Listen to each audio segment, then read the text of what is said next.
Welcome to Newspresso. Here is the top story in the past 6 hours. Angela met David. He was budding entrepreneur. They moved to Colorado together in 2021.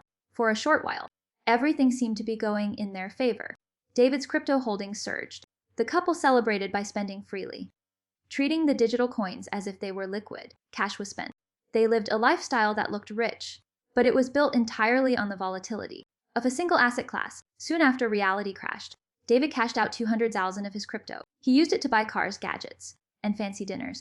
The money didn't last long. It was spent before any other source of income came in.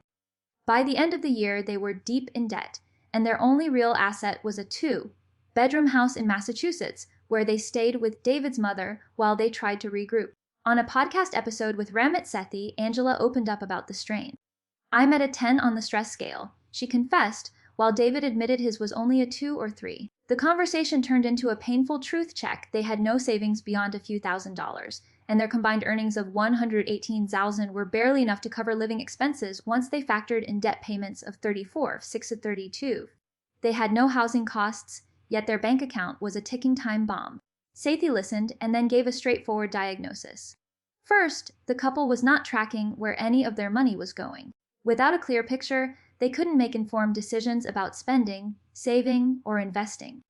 He urged them to adopt a simple budgeting system that captures every dollar that comes in and goes out. Only then could they see the real scale of their expenditures, from coffee runs to gas. Second, he warned them about the danger of putting all their eggs in one basket. The 761 left in a reminder. Even small balances can be risky if they're not diversified. Sethi suggested they look into index funds. Funds spread risk across many sectors. They offer a safety net against the sharp swings of the crypto market. Third, the debt had to be tackled head-on. Sethi's blunt observation: debt collectors chase. They will chase you, even when you're not looking for money. He recommended a debt snowball approach. Pay off the smallest balances first. Build momentum while also setting aside a small emergency fund to prevent debt traps. Finally, Sethi noted gap between Angela and David. One operated higher stress level than the other. The imbalance made joint decision-making hard. He suggested regular money meetings. They would review the budget together. They would discuss progress and realign goals. In the end, the story isn't one of failure, but of learning to manage real money in a world that rewards instant gratification. The couple has the means to escape debt, but only if they take control of their finances.